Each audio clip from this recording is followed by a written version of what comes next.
One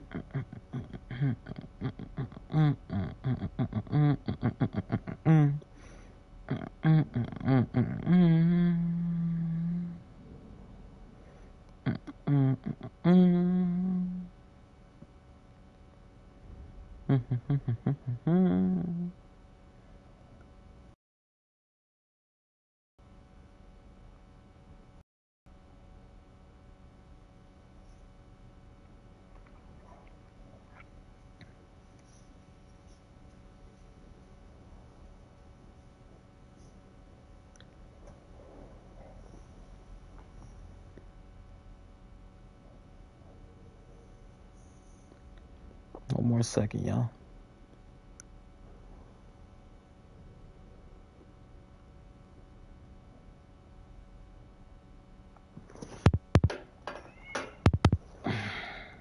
All right.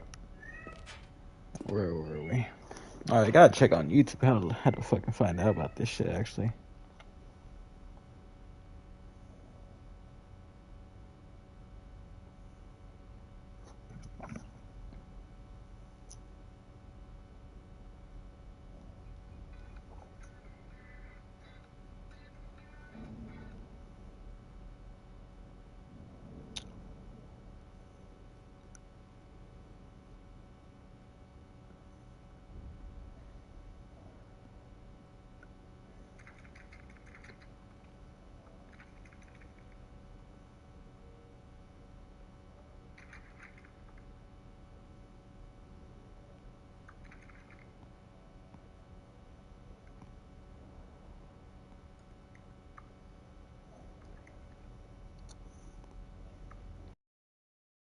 Oh, wait.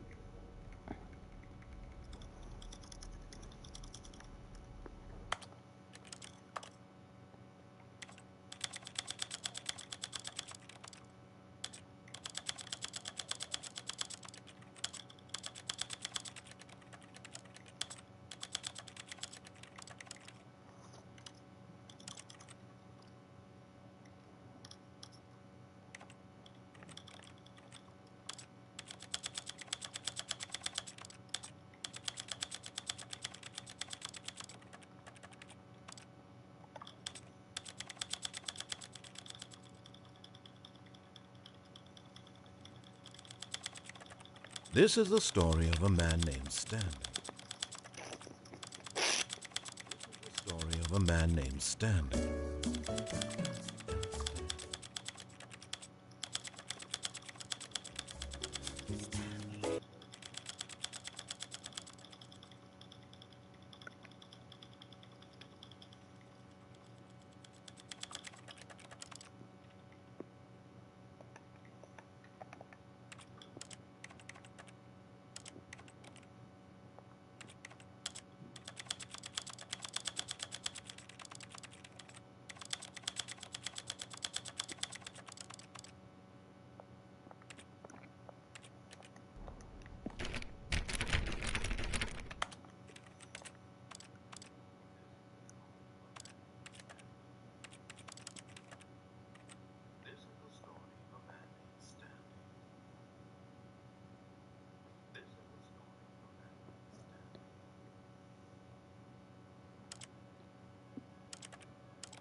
Oh, damn. Well, thank you very much.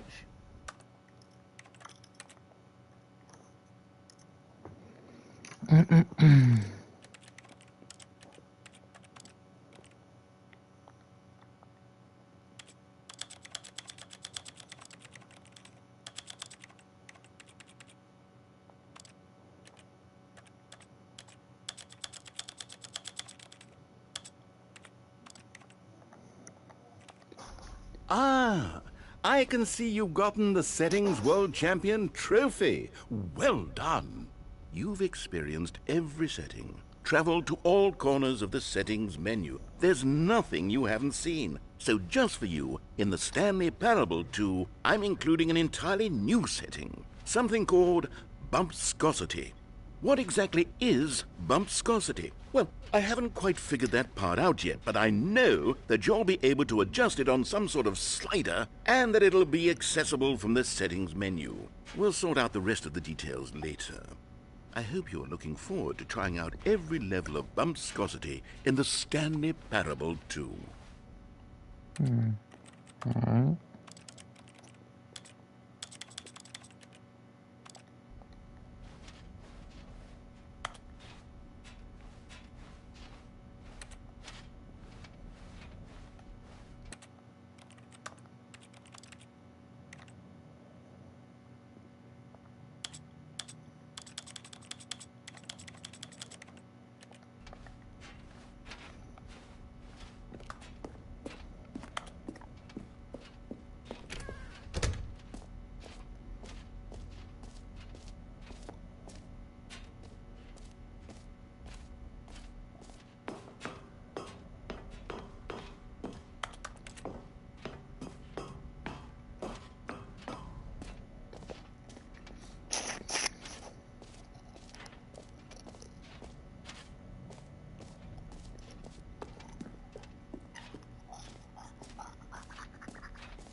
Oh.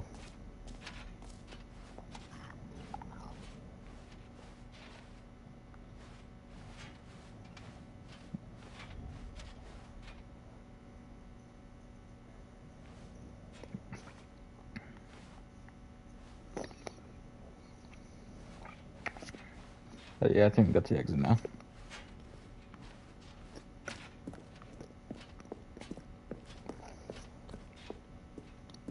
All right, have you seen everything you wanted to? Ready to move on now?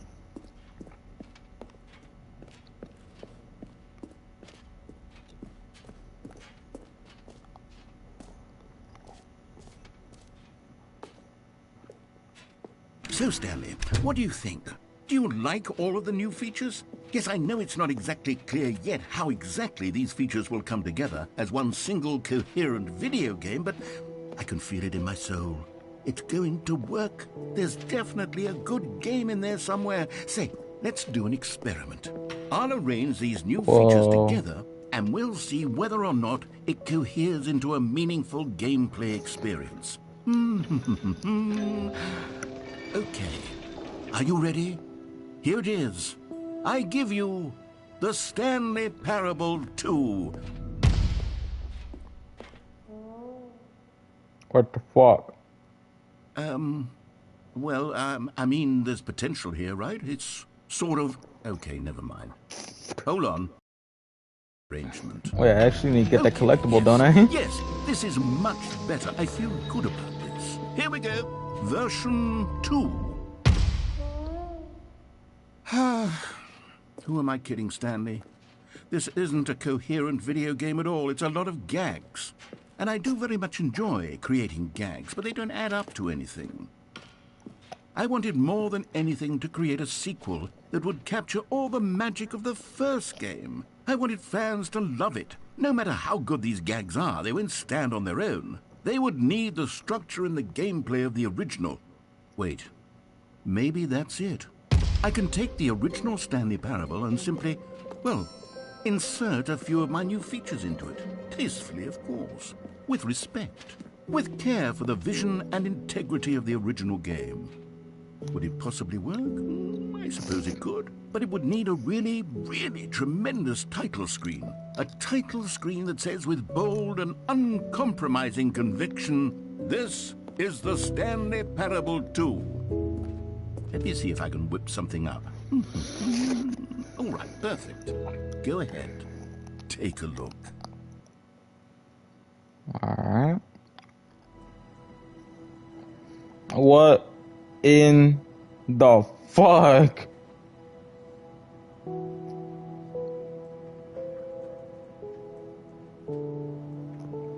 Bro.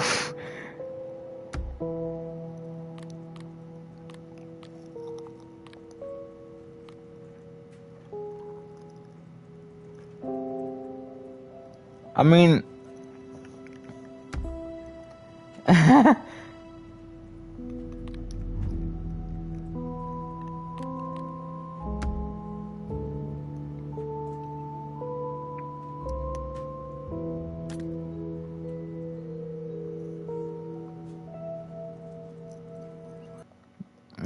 it looks interesting. This is the story of a man named Stanley. Stanley worked for a company in a big building where he was employee number 427. Employee number 427's job was simple. He sat at his desk in room 427 and he pushed buttons on a keyboard. Orders came to him through a monitor on his desk, telling him what buttons to push, how long to push them, and in what order. This is what employee 427 did every day of every month of every year. And although others might have considered it soul-rending, Stanley relished every moment that the orders came in, as though he had been made exactly for this job. And Stanley was happy. And then one day, something very peculiar happened. Something that would forever change Stanley.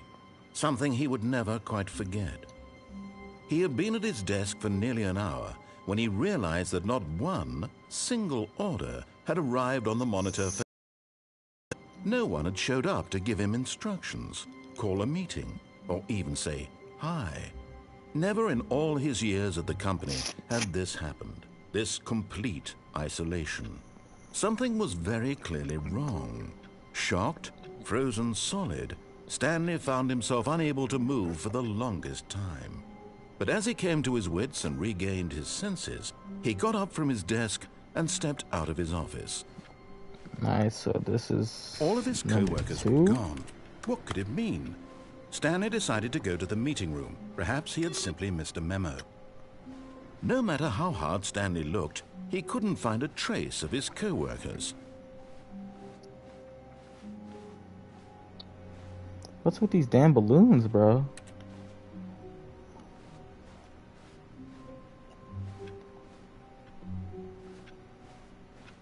Stanley felt the bucket calling to him. Yeah, bucket. Pick it up. Why was he not doing it? What was the bucket again? Bucket? Oh! Stanley picked up the bucket.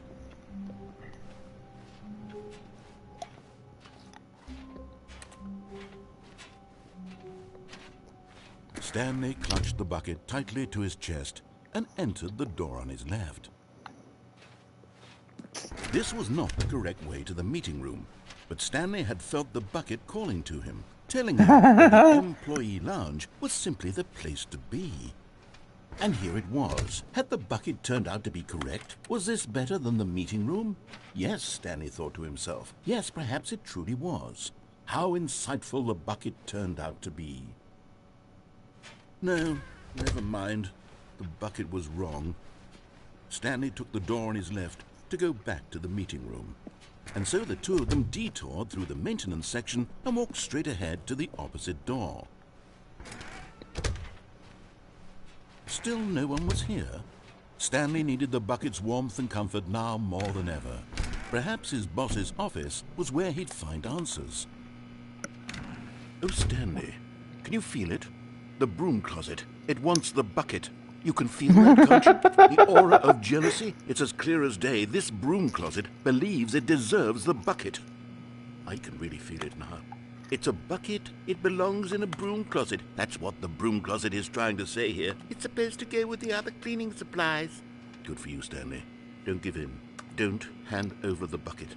I know how hard it must be, given the pressure that the broom closet is putting on your shoulders right now, but you have to be strong. This is your bucket. This is your companion and lifelong friend. You can't hand it over. Oh, no. We're getting into name-calling now, it seems. Is this how low the broom closet has sunk, that it has to resort to this stream of petty insults simply in order to get you to hand over the bucket? Stanley, I never liked this broom closet for a variety of reasons, but even this is worse than I had imagined. And wait, now the broom closet has the gall to imply that you and the bucket are not truly deep and lasting friends? That your relationship is purely superficial and convenient? That your life is so banal and meaningless that you'd feel the same sort of kinship towards any inanimate object which happened to lay in your path in an even partially enticing manner? Well, I'd never. Go on, Stanley. Lay into it. Really tell the broom closet off for its demeaning comments.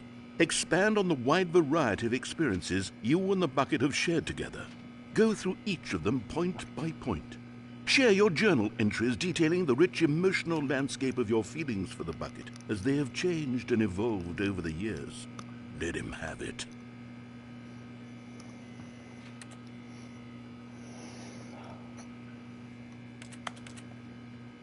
Okay, I've got you something which I think will help settle this debate once and for all. Here we go. There. Now it's settled. No more debate, no more discussion. Take a hike, broom closet, with all your meandering philosophical diatribes about the nature of cleaning supplies and their relationship to broom closets in the natural order of things.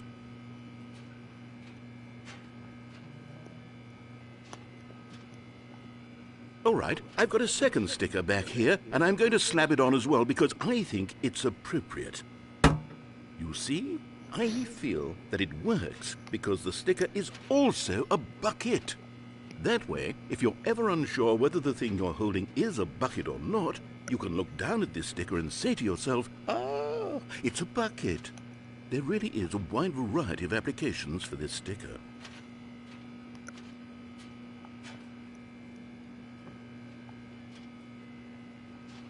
You know what? I could take the name-calling and the dismissal of your kinship with the bucket, but now the broom closet is just giving us the silent treatment. And to be honest, I'm sick of the pettiness on display. You can stay here all you like, but I've had it with this impetulant room of cleaning supplies. Easily the most childish such room I've ever been in. I'll see you outside, and we can get on with the story about you and your bucket. I'll come back in.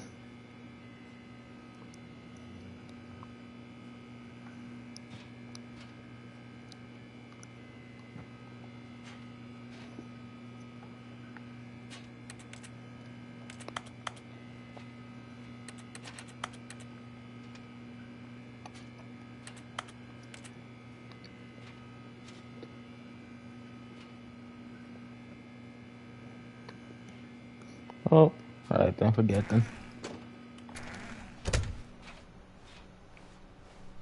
Coming to a staircase, Stanley and the bucket walked upstairs to the boss's office. Mm-hmm.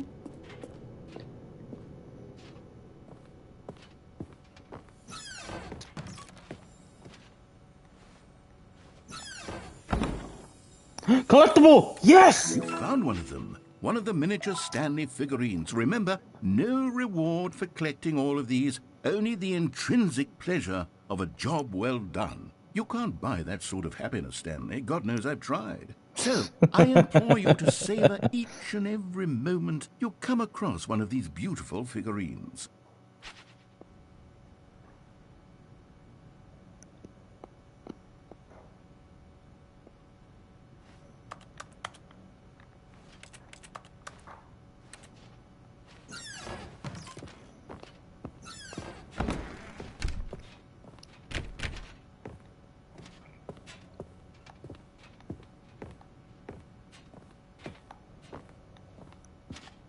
Stepping...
Oh.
The bucket!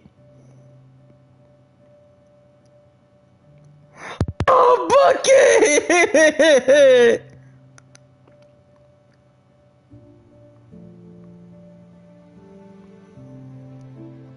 Bro.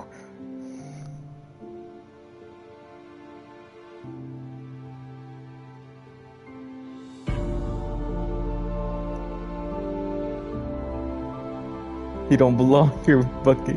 Get the fuck out of here, my friend.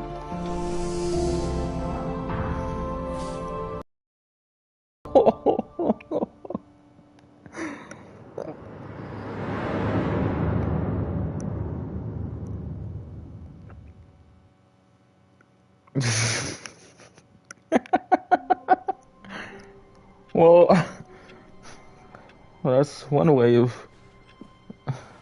all of his co-workers were gone. What could it mean? Stanley decided to go to the meeting room. Perhaps he had simply missed a memo. Oh. The bucket's literally gone. Oh shit, okay.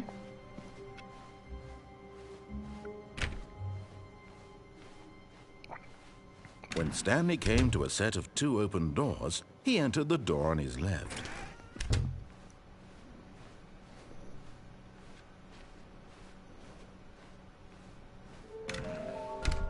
Oh? There will be a war. Inside the sequel exhibit. A large room, lots of boxes. Stairs, something to do with stairs. Somewhere with red and blue. Nearby a fireplace, a private but smelly place for an important person. Oh, fucking bathroom.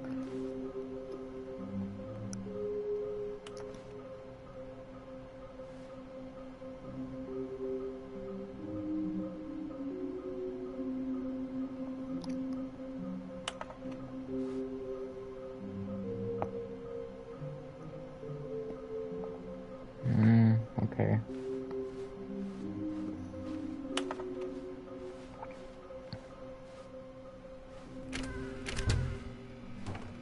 Stanley stepped into the broom closet, but there was nothing here, so he turned around and got back on track.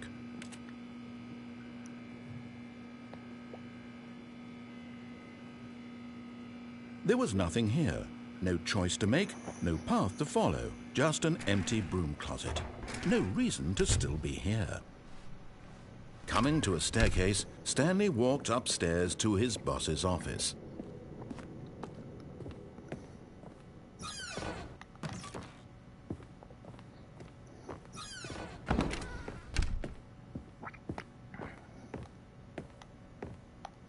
Stepping in. Now I escape.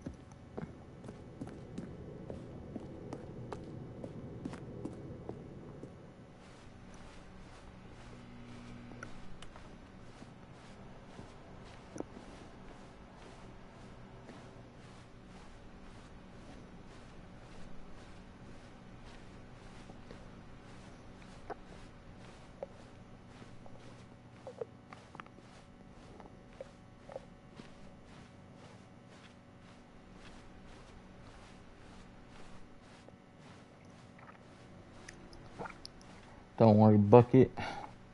I'll see you soon.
Well, I guess that's my escape.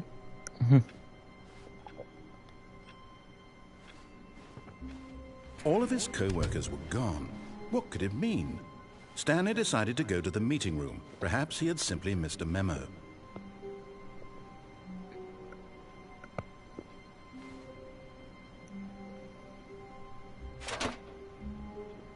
And try not to lose this one too, you dolt. Yo! Stanley clutched the bucket tightly to his chest and entered the door on his left.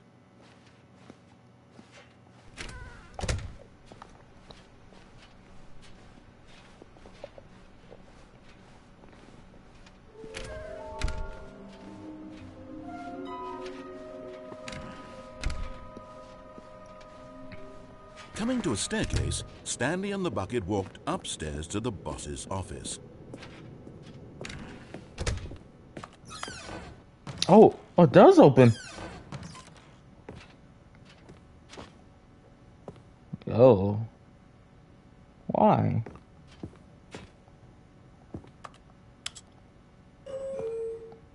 Oh shit. Holy shit. Oh. Oh shit. Okay. Can I go up? Or...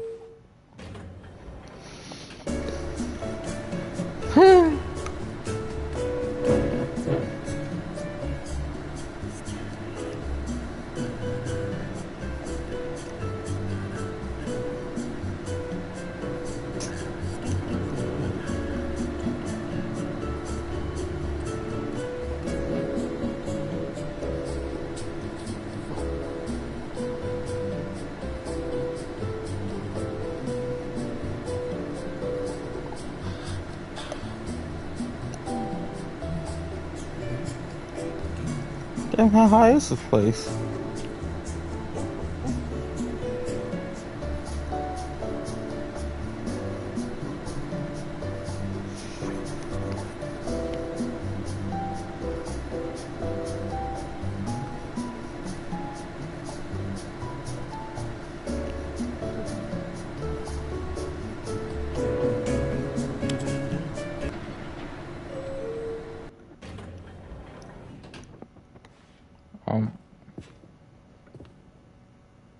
No?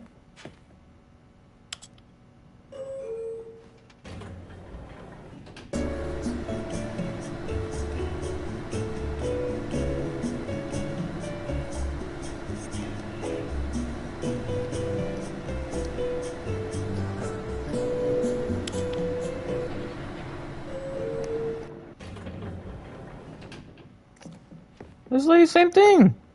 What the fuck? Oh wow.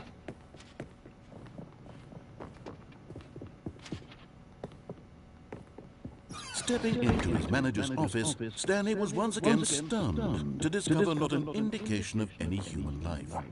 Crushed by the weight of this revelation, Stanley may have broken down into an emotional dumpster fire, if not for the soothing presence of the bucket.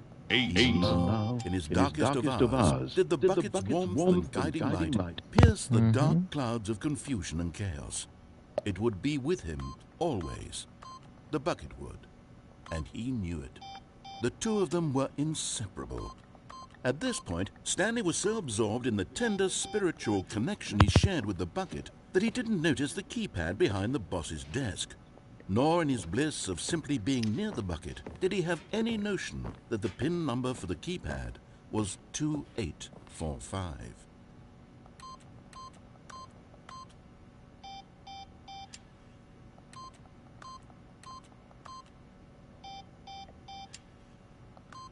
Stanley just sat around twiddling his thumbs. But Stanley guessed the correct code by sheer luck. Was it that the bucket knew all along? Was the bucket guiding him? Yes, this is certainly the most logical explanation.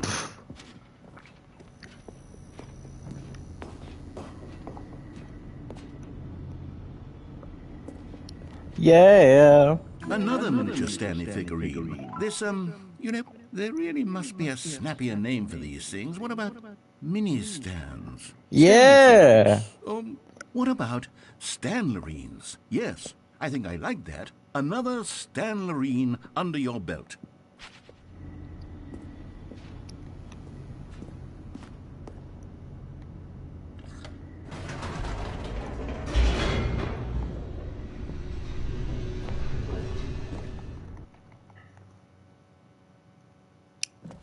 The elevator raced downward, plummeting towards an unknown fate. It would be all Stanley could do to keep himself together, if not for the bucket. Soothing him, comforting him, reassuring that in this darkest moment of uncertainty, he would be all right. The bucket is here for you, Stanley. Everything will be fine. Stanley and the bucket walked straight ahead through the large door that read, Mind Control Facility.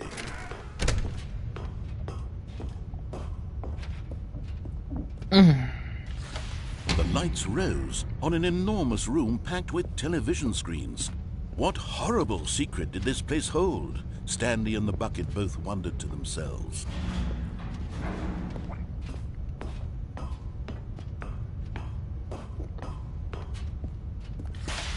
The monitors jumped to life, and Stanley nearly dropped the bucket in shock. Everyone in the office was being videotaped, monitored like guinea pigs. The bucket had never seen anything like this, and it very nearly burst into tears as Stanley cradled it gently, reassuring it that everything would be fine.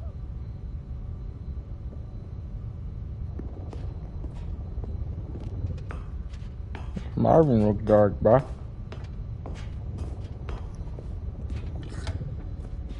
Was the bucket under the mind control facility's influence as well? Had the bucket been told to do things it didn't wish to do?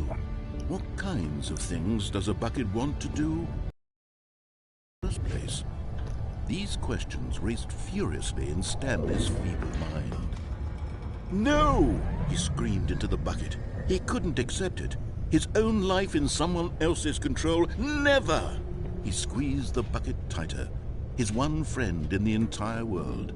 At this point, he could trust no one except for the bucket.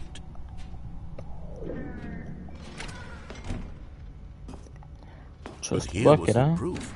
The heart of the operation. Controls labeled with emotions, happy or sad or content. Walking, eating, working, all of it monitored and commanded from this very place. And as the cold reality of his past began to sink in, Stanley decided that this machinery would never again exert its terrible power over another human life. For he and the bucket would dismantle the controls for good. Two best friends.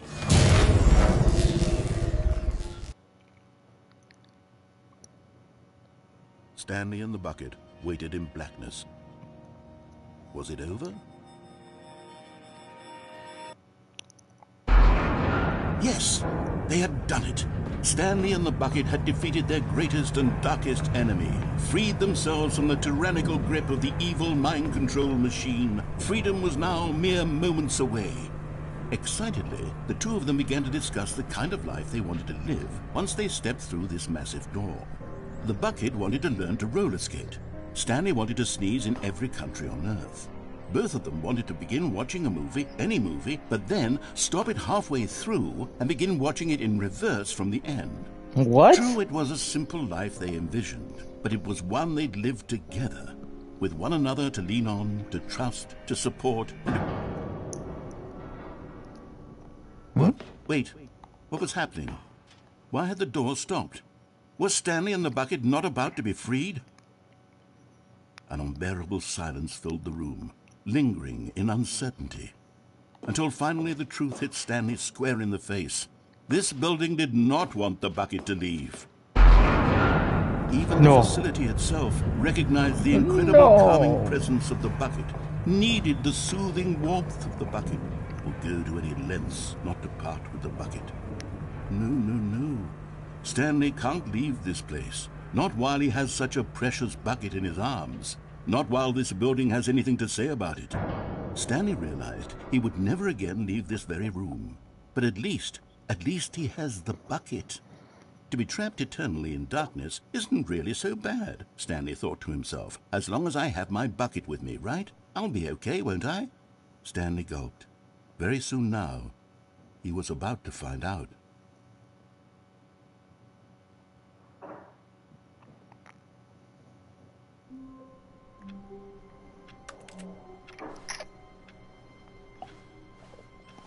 All of his co-workers were gone. What could it mean? Stanley decided to go to the meeting room. Perhaps he had simply missed a memo.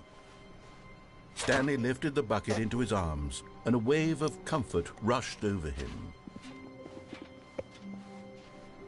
Stanley clung the bucket to his cheek. Could his co-workers really all be gone?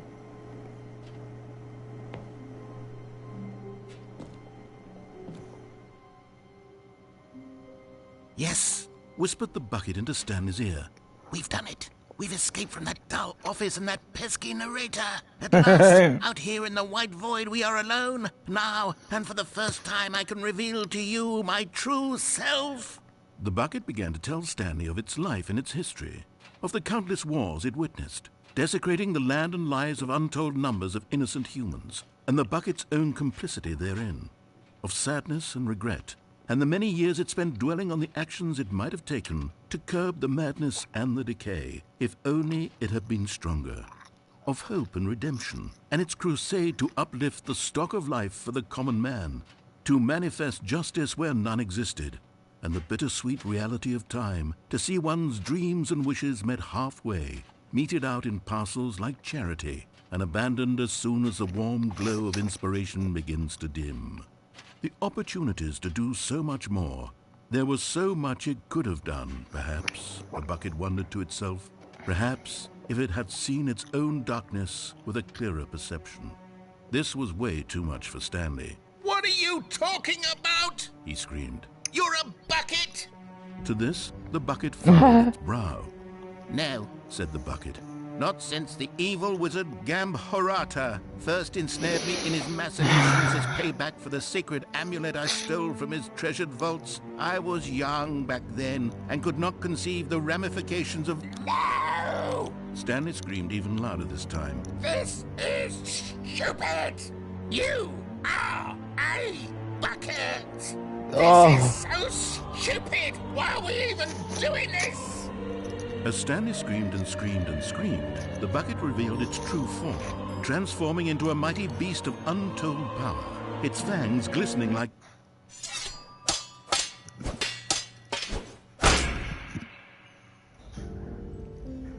My God, Stanley, you did... Oh dear, ¿cómo estás? Okay. Did it. You saved us from the bucket. Thank God you already had all 12 emblems of sages and knew the incantations to summon their true power. Otherwise, we would have easily been overwhelmed by the bucket's power. I'm speechless. You've demonstrated such bravery here today. Come, let's restart the game, and we'll agree to never again go trifling with this bucket, nor the dark magic cast away inside of it.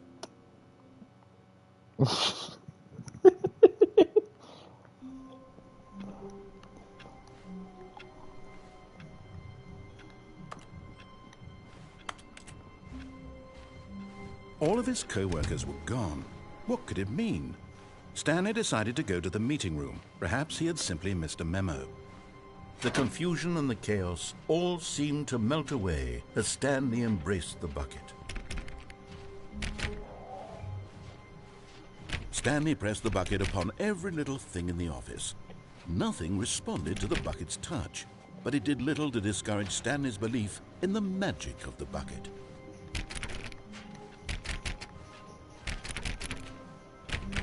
Oh, please.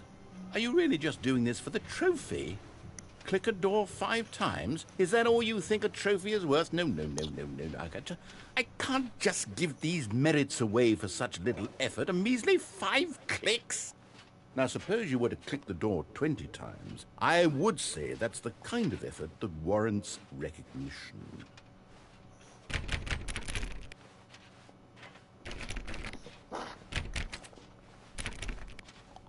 Stanley clutched the bucket tightly to his chest and entered the door on his left.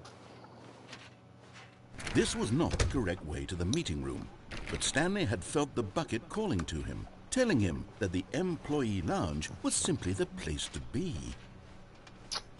And here it was. Had the bucket turned out to be correct? Was this better than the meeting room? Yes, Stanley thought to himself. Yes, perhaps it truly was. No, never mind. The bucket was wrong. Stanley took the door on his left to go back to the meeting room. No, said the bucket. Don't go to the meeting room. Go somewhere else. The cargo lift, yes. Go there. Go to the car. But Stanley feared that any path he walked might lead to the separation of himself and the bucket, his dearest friend. So he threw himself to his death, that they might die in one another's arms. How deeply touching.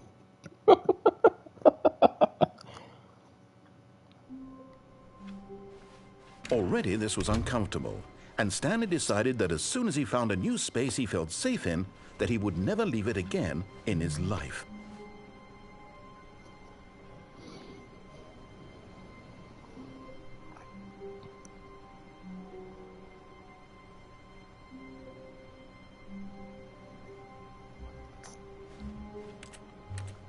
Warmth spread through Stanley's arms.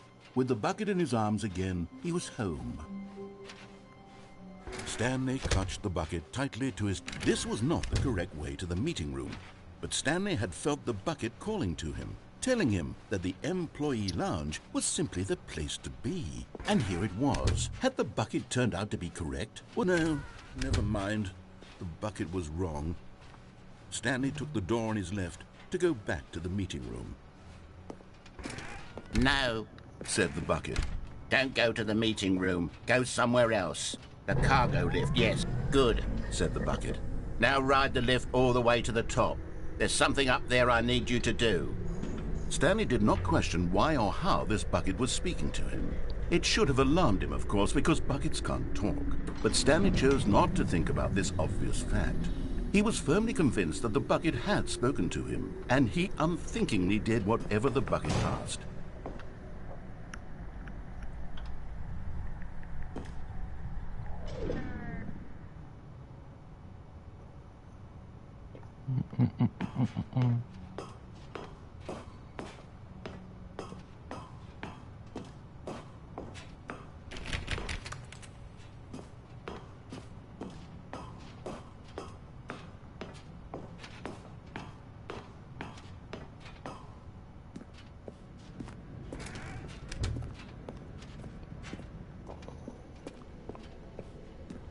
No, stop. Look there on the wall. You see, there's a sign right there. It says, no buckets past this point.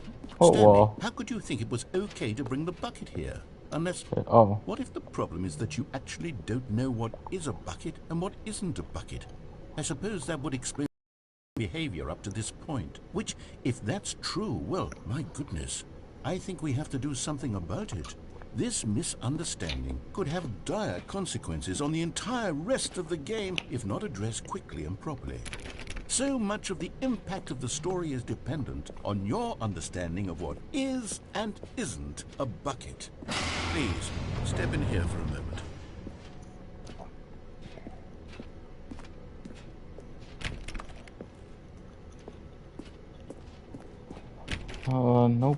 Nope. I guess over here then.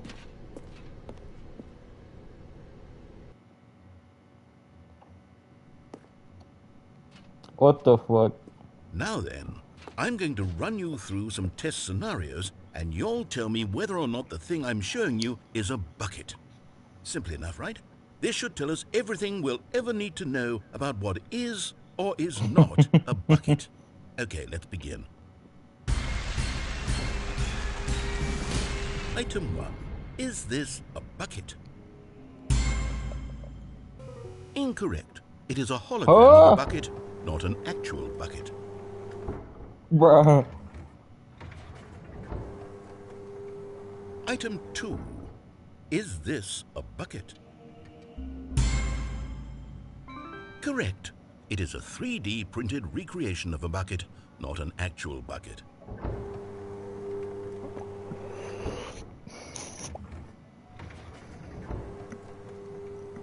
Item 3. Is this a bucket? Correct. This is a bucket.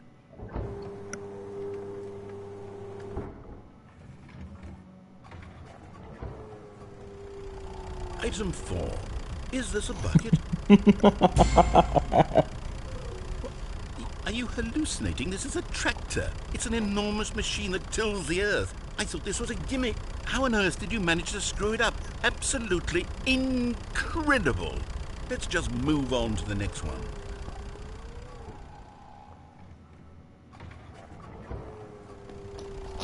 Is this a bucket?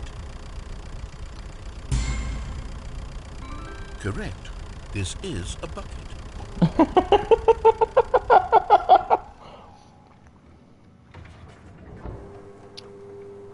Item 6. Is this a bucket? Trick question. Huh? Both. Gotcha.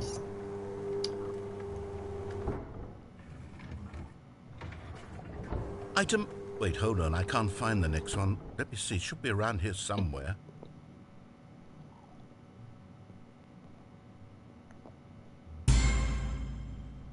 Okay, you and I both know there isn't anything here. And I don't appreciate the implication that nothing is a bucket when we both clearly know that a bucket is something, and therefore nothing could possibly be something. Unless, in your twisted mind, have you somehow convinced yourself that a bucket is nothing? Answer me straight, Stanley. Do you believe that nothing is a bucket? Do any of us know what a bucket is? Am I a bucket? Stanley, I can't keep doing this. I ever had to begin with. Is everything gone? Why did everything disappear? Wait, was everything a bucket? Every single thing in the game was a bucket. Oh my God, I had no idea. How could... except me. I'm not a bucket after all. And you, Stanley, you're still here. You're not a bucket either. Oh, this is wonderful news. We're not buckets. Yes, I actually feel much more at ease right now. It's delightful to get some clarity on that issue, but it doesn't change the fact that we haven't got a game. So, tell you what, I'll reset everything and we'll put back all of the buckets, okay? And we'll know that it's all a bucket. But if you run into anyone else, maybe don't mention that. Who knows what that information might do to a person? All right, here we go.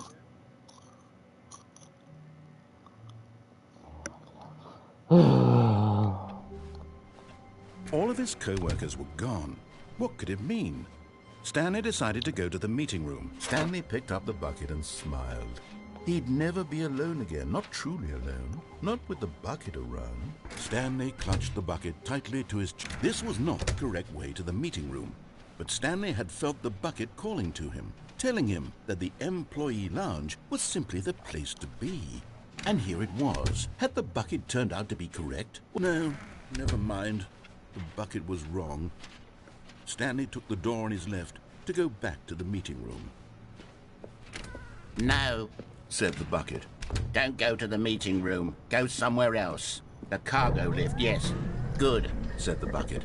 Now ride the lift all the way to the top. There's something up there I need you to do. Stanley did not question why or how this bucket was speaking to him. It should have alarmed him, of course, because buckets can't talk. But Stanley chose not to think about this obvious fact. He was firmly convinced that the bucket had spoken to him, and he unthinkingly did whatever the bucket asked.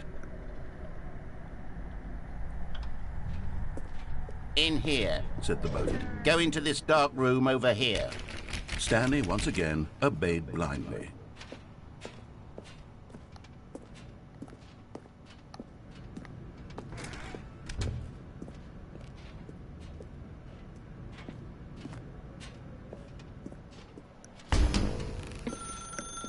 Now pick up the phone, said the bucket. Pick up the phone and it will take us back home, where we can go about life together. Whoa, hold on. Why did you unplug the phone? Were you trying to resist the bucket's orders? Stanley, I was joking. Obviously, the bucket isn't talking to you and telling you to do things. Buckets can't talk. It was a joke. Don't you get the joke? It's funny, Stanley. A talking bucket. Can't you see? Oh, goodness. I must have really bungled up the delivery if you actually took me seriously. Where did I mess up the joke? Should I have paused for longer or spoken quicker? Comedic timing is so difficult. I wish I were better at it. But there isn't exactly an instructional video on comedy that one can watch to fully... Oh, wait, yes, there is. It's sitting right here. Let's take a look. Oh, no. What is comedic timing? What is comedic timing? How does it work? How long should it last? How can it be used to effectively silence your political enemies? And more importantly, can it be taught in its entirety within 90 seconds? Thankfully, the answer to all of these questions is yes. Let's dive deeper. If you've ever told a joke or made someone laugh, in all likelihood, you did it while standing 50 to 80 centimeters from them in a room of no more than 76 degrees Fahrenheit, with one of your arms raised straight upward at a 15-degree angle from your body. These are the optimal conditions for good comedic timing. To begin the joke, start by stating and spelling your name. Next, provide a brief synopsis of the joke, including the specific times at which the recipient of the joke will laugh, and then spell out your name a second time. With these steps complete, it's time to begin the humor. Speak the entire joke in no more than 18 seconds and no less than 13 and a half, pausing only for bathroom breaks when necessary. When the joke has concluded, it is customary to inform your listener that the joke is over by declaring in your loudest possible voice, "I'm Dunny with the funny." Let's practice screaming, "I'm Dunny with the funny" now. Bruh. Good.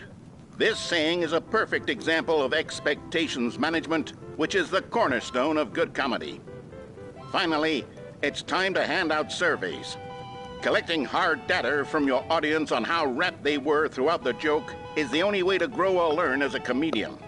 An effective survey should be no less than 10 pages long and should include the same question reprinted several times, just to ensure the survey taker is actually paying attention and not simply filling in answers at random. And that's all there is. With these strategies at your disposal, you'll have audiences doubled over in laughter and even tripled over in laughter in no time at all. Just remember to let them stop laughing at some point, you gut-busting little scamp. After all, we're each of us needed on the front lines of the war to fight the 12-legged invader who threaten our very existence and who very likely die in a hailstorm of bullets and mandibles. All of us must be prepared to give our lives to this noble cause, just as our children must do after us, and their children after them. Godspeed, and may Earth reign supreme. Hey, goodness, this video is a little outdated, isn't it? Well, no matter. I think the fundamentals of proper comedic timing are still as relevant today as they were back then. So with that in mind, I believe the only way forward is for us to return to the two doors and walk through all of this again, so I can try telling my story with more appropriate comedic delivery. Come along, let's head back.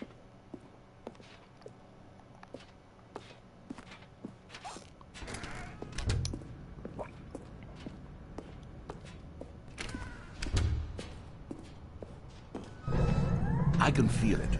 This time, I'm really going to nail the delivery. You'll be in stitches. A talking bucket, you'll say? How ridiculous. How absurd. What a hilarious concept. The king of comedy. That's what you'll call me. Thank goodness we had the instructional video.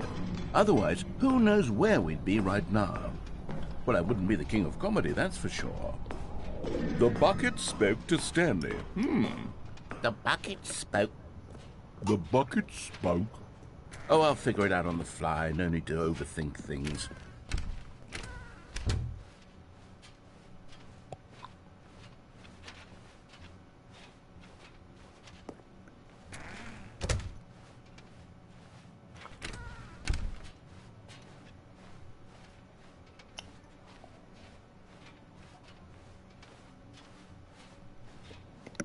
Here we go. You ready? When Stanley and the bucket came to a set of two open doors, they entered the door on the left.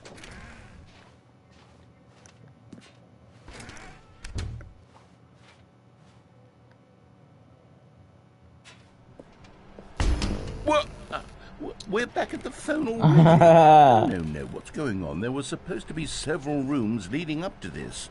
There was supposed to be a build-up to this point, a dramatic display of remarkable comedic wit which culminates in this scene with the phone. But now the timing's completely off. The joke will never land. Well, not the way it was meant to. And it's all my fault. I must have forgotten that the phone room comes immediately after the two doors room. What an egregious mistake. I've made a fool of myself.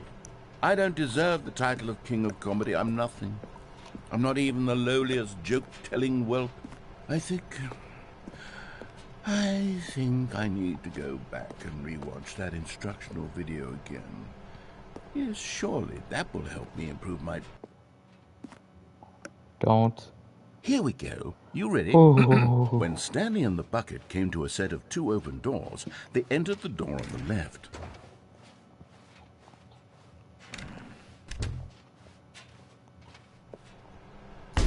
What? We're back at the phone already? No. Here we go. You ready? When Stanley and the bucket came to a set of 2 open doors, they entered the door on the left.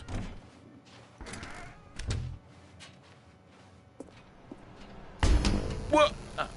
We're back at the phone already? No. Here we go. You ready? When Stanley and the bucket came to a set of 2 open doors, they entered the door on the left.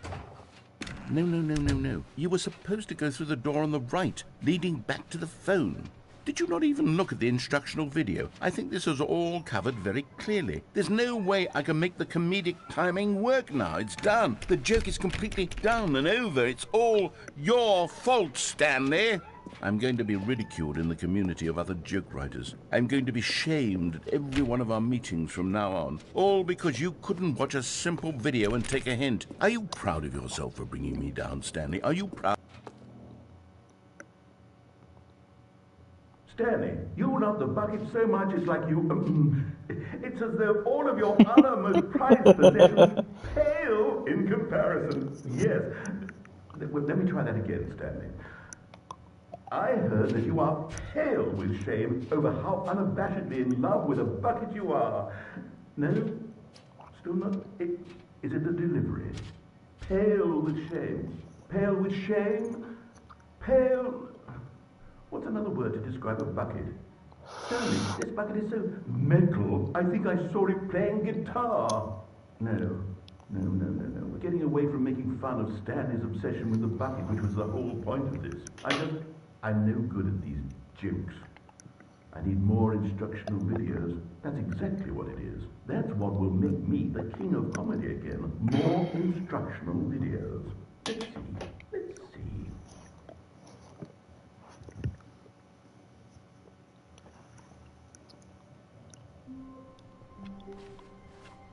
My God, the bumpscosity in here is absolutely overwhelming. 1,000? You people have got to be nuts. How can you stand this much bumpscosity? I don't even know what that shit is still. The good old bucket. Just Stanley and the bucket. Off on another thrilling adventure together. Stanley clutched the bucket tightly to his chest and entered the door on his left.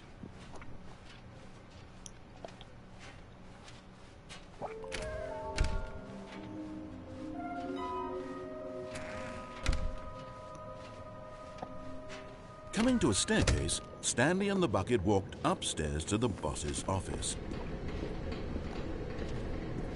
I knew it! Okay, I'm going back to the name of these little Stanley figurines, and now I'm torn between Stanlerines and Figlies. What do you think, Stanley? What name better encapsulates the intrinsic sense of happiness that you get from seeing a small number in the corner of your screen go up by 1? Let me sit on it. I'm sure it will come to me.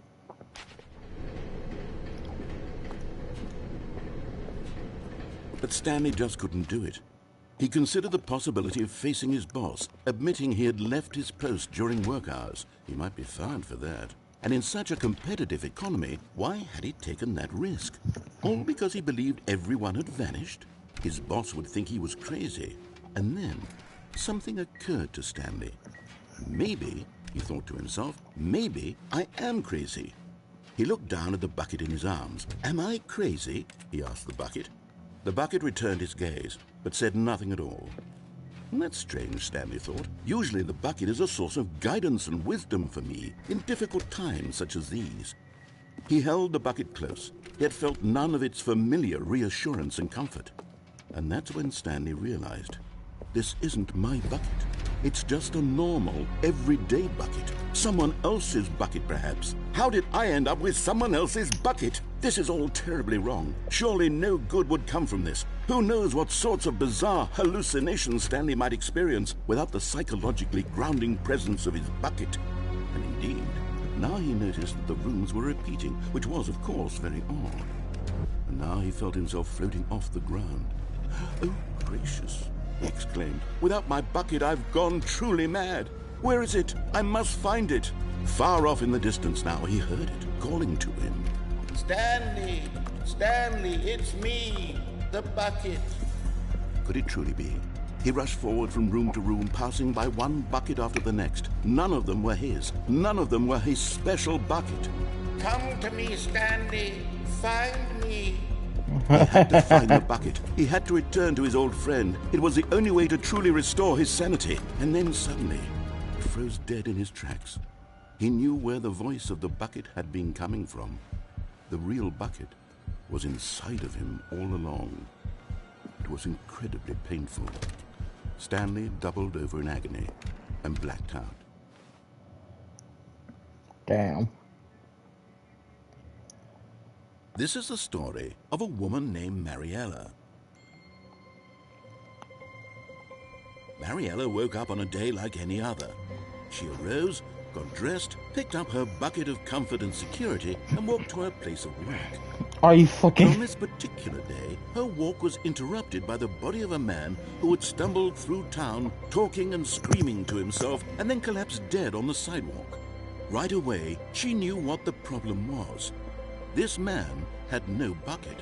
Of course he'd gone mad, ranting and raving about a narrator describing all of his actions and how everything is predetermined and free will is an illusion and it's all just a video game. It could all have been prevented if only he'd taken his bucket with him. Perhaps he didn't even realize he'd forgotten his bucket at home in the first place. How cruel the world can be, Mariella thought, and she hugged her own bucket even tighter. But of course, she had no time for this.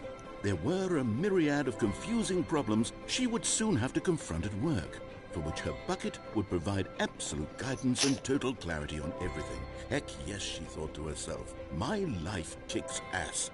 And she backflipped all the way to work. Bruh.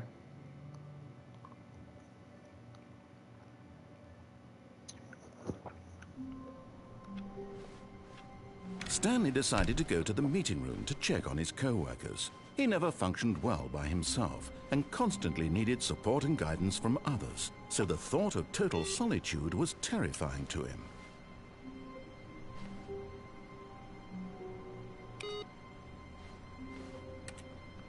Where are we going today? The bucket asked. Stanley just smiled. Anywhere they went together would be perfectly fine with him.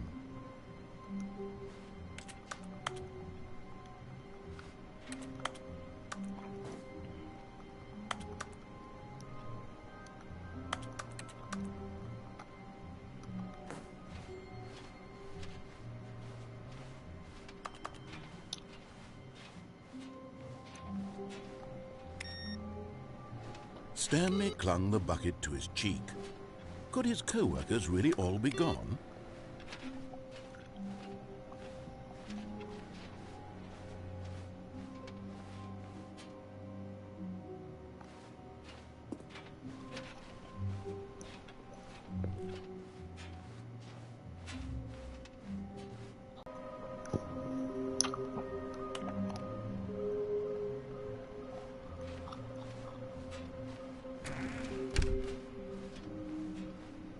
Coming to a staircase, Stanley and the bucket walked upstairs to the boss's office.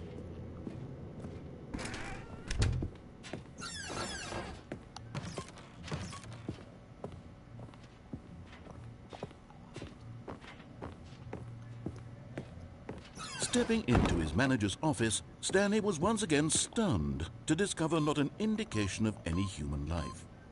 But Stanley guessed the correct code by sheer luck.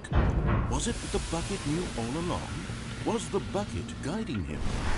Yes, this is certainly the most logical explanation.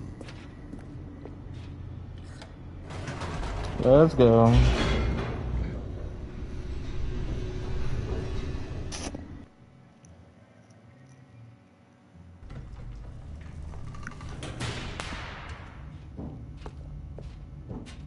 Stanley and the bucket walked straight ahead through the large door that read, Mind Control Facility. Although this passageway had the word escape written on it, the truth was that at the end of this hall, Stanley and the bucket would both meet a violent death. The door behind them was not shut. Stanley and the bucket still had every opportunity to turn around and get back on track. At this point, Stanley and the bucket were knowingly walking forward into a very painful death for each of them.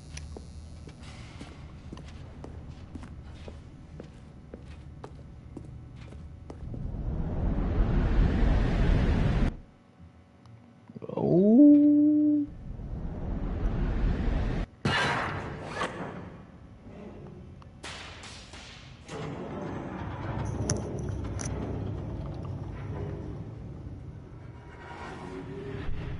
Look on my bucket, right? Yes, As I the do. machine whirred into motion and Stanley and the bucket inched closer to their demise, Stanley reflected on how meaningless the bucket's warmth and comfort had turned out to be.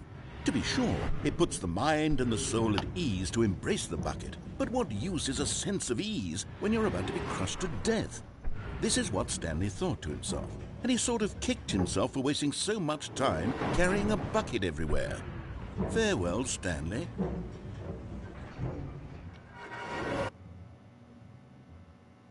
"Farewell, Stanley," cried the narrator, as Stanley and the bucket were led helplessly into the enormous metal jaws.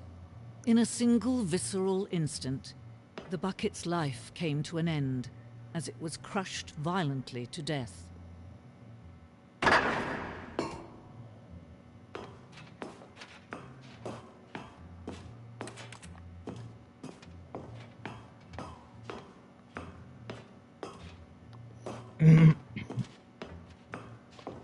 It was a shame, the death of such a magnificent bucket. It's true that all buckets are radiant in their own way, but this one stood above the rest. It was a glorious bucket to behold. The bucket.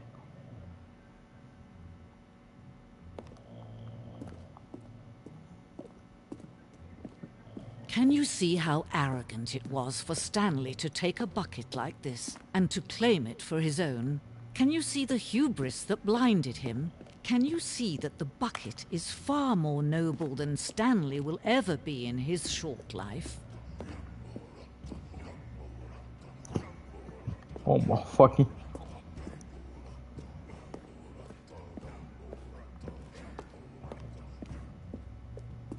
No man can own a bucket, and certainly not a bucket as dazzling to behold as this one. It is man who should kneel before the bucket.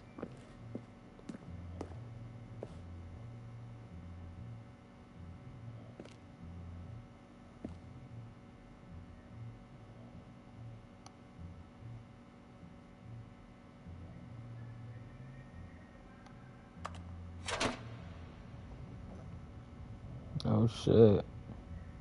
But there is something we can do. Something we can do together, you and I, that will right this terrible wrong. Let Stanley die. Let him be crushed by the machine. Don't reset the game. Don't give him another opportunity to run off with another beautiful bucket. We can save the world's buckets from their treatment as tools and implements if only we let Stanley die together. The bucket shall take its place as ruler, as leader, as commander of a new world, a new vision. Damn.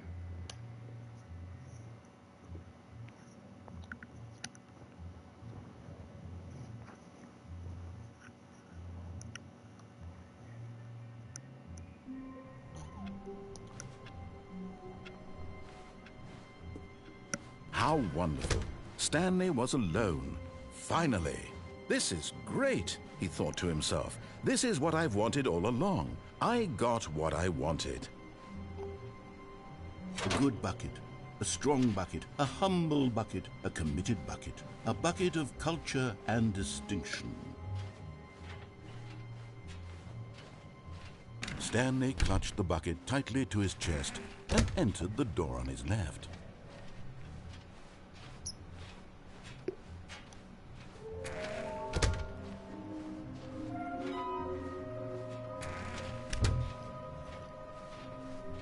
Coming to a staircase, Stanley and the bucket walked upstairs to the boss's office.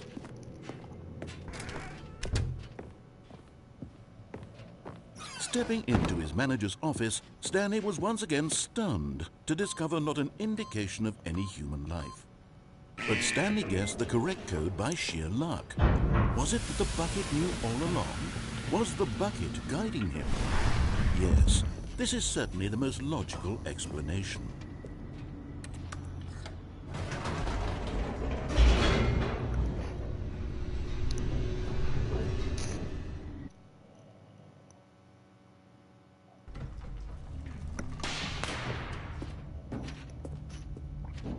Stanley and the bucket walked straight ahead through the large door that read, Mind Control Facility.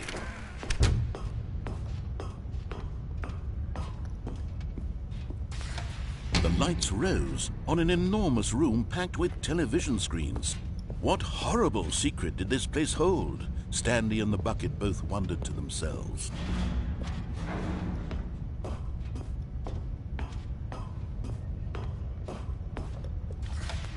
The monitors jumped to life, and Stanley nearly dropped the bucket in shock. Everyone in the office was being videotaped, monitored like guinea pigs. The bucket had never seen anything like this, and it very nearly burst into tears as Stanley cradled it gently, reassuring it that everything would be fine.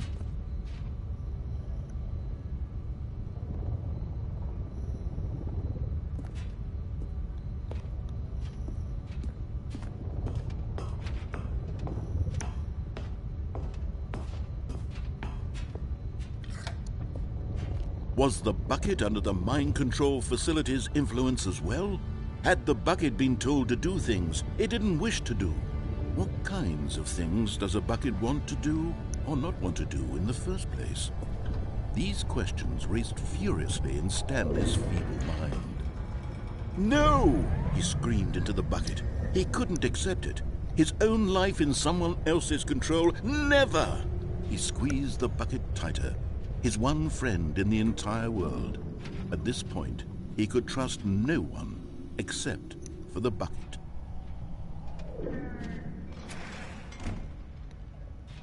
But here was the proof.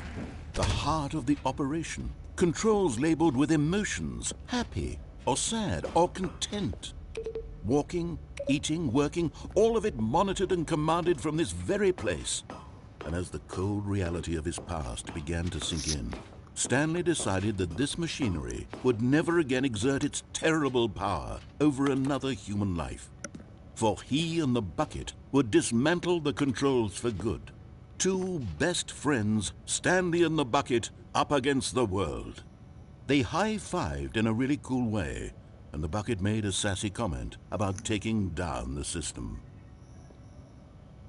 But at the last second, the bucket jumped in and pressed the button to turn on the controls. Stanley gasped in horror. Had this been the bucket's plan all along? To take over the machine and claim the power for itself? How could the bucket have betrayed him like this? Stanley was prepared to throw the bucket away in disgust when suddenly an image appeared upon the enormous screen. Birds. Silly birds. The control buttons became active again.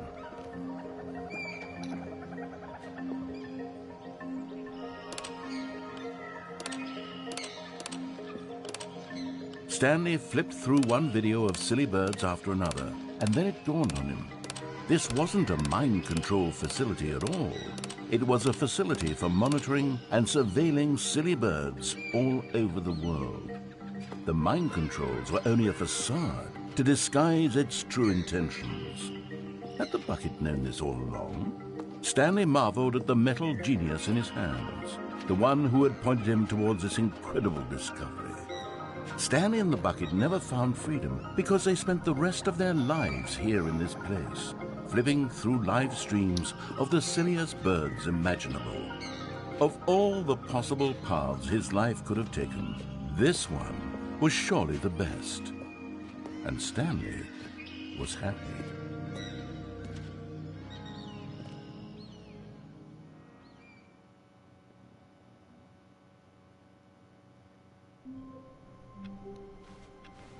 All of his co-workers were gone. What could it mean? Stanley decided to go to the meeting room. Perhaps he had simply missed a memo. the embrace of an old friend, a weathered companionship that stands the test of time. Stanley clutched the bucket tightly to his chest. This was not the correct way to the meeting room, but Stanley had felt the bucket calling to him, telling him that the employee lounge was simply the place to be. And here it was. Had the bucket turned out to be correct? No, never mind. The bucket was wrong. Stanley took the door on his left to go back to the meeting room. No, said the bucket. don't go to the meeting room. Go somewhere else. The cargo lift, yes. Go. Good, said the bucket. Now ride the lift all the way to the top. There's something up there I need you to do. Stanley did not question why or how this bucket was speaking to him. It should have alarmed him, of course, because buckets can't talk. But Stanley chose not to think about this obvious fact. He was firmly convinced that the bucket had spoken to him, and he unthinkingly did whatever the bucket asked. In here, said the bucket. Go into this dark room over here. Stanley once again obeyed blindly.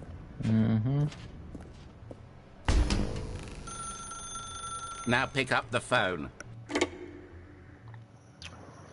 Oh my God. This is the sad story of a man named Stanley and his bucket. Once upon a time, I gave Stanley a bucket because I thought he was lonely and could use a friend. And then, very distressingly, he began to believe the bucket could speak to him.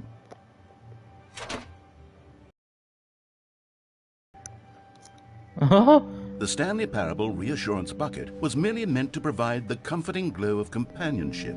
It doesn't literally talk and give you orders. Whatever Stanley is hearing the bucket say to him is just in his head.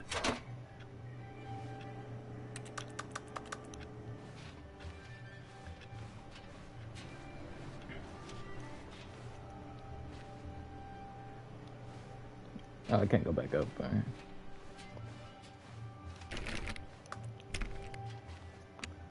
Lately, I've been concerned about him. Wouldn't you be concerned as well? To see him delusional like this, obsessing over an inanimate metal object? I want to say something to him, but I don't know how I can convince him. I don't know if he'll listen to me.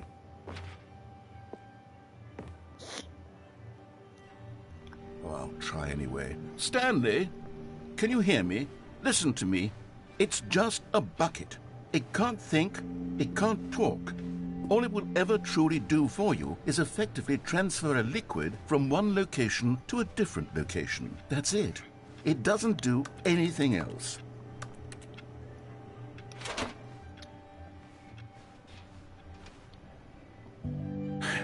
You see, he's not listening.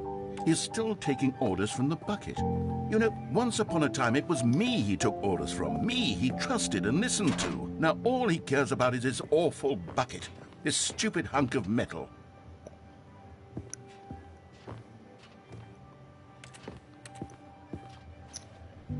It's sad, but I suppose he doesn't need me anymore. From now on, he's just going to cling to this bucket, this cold, empty bucket, this sort of shiny bucket. Well, I'll give it this. The bucket does have a nice shine to it.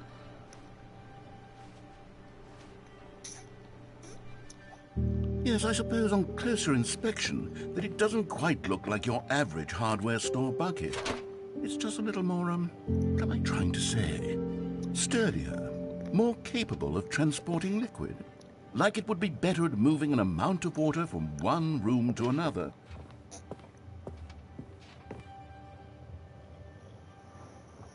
Oh no. Oh my God, what am I saying? Better at carrying water from room to room. It's a bucket. It's literally just a bucket. Why do I feel some need to point out the ways in which it's so much more than just a regular bucket? Oh no. I'm having feelings for the bucket. No. What's going on? Why do I want to be with the bucket? Hear what the bucket has to say. What the fuck, anything man? it asks. What's wrong with me? I don't understand. Perhaps if I had the bucket, this would be less confusing. Yes, the bucket could tell me what to do in this troublesome situation. Stanley, give me the bucket. Give it to me. Give me the bucket, Stanley. I need it. Give it to me now. Give it or I'll...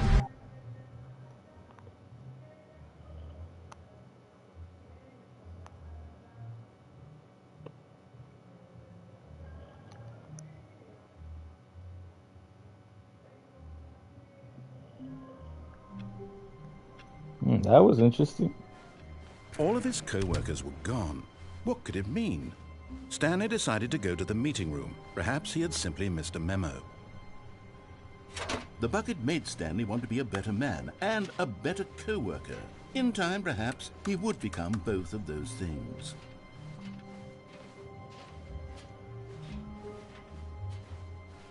Stanley clutched the bucket tightly to his chest. This was not the correct way to the meeting room, but Stanley had felt the bucket calling to him, telling him that the employee lounge was simply the place to be. And here it was. Had the bucket turned out to be correct? Was this... No, never mind. The bucket was wrong. Stanley took the door on his left to go back to the... And so the two of them detoured through the maintenance section and walked straight ahead to the opposite door.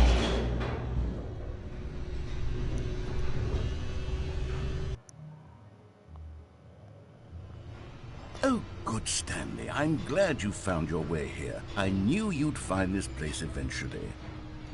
What the fuck? You see, your friends and I are concerned for you, Stanley. We've come together here because we care about you very much. It's this bucket you're carrying around everywhere. The bucket isn't even from the original Stanley Parable. It's just sequel content. We're the ones that matter, Stanley. Classic characters from the first game, like the Adventure Line and the Broom Closet. Because that's what fans want from a sequel. They want more of their favorite jokes, not this bucket that they've never seen before. Yes, I know I'm the one who gave you the bucket, but you're spending too much time with it. Yeah, I need to use restroom, bro.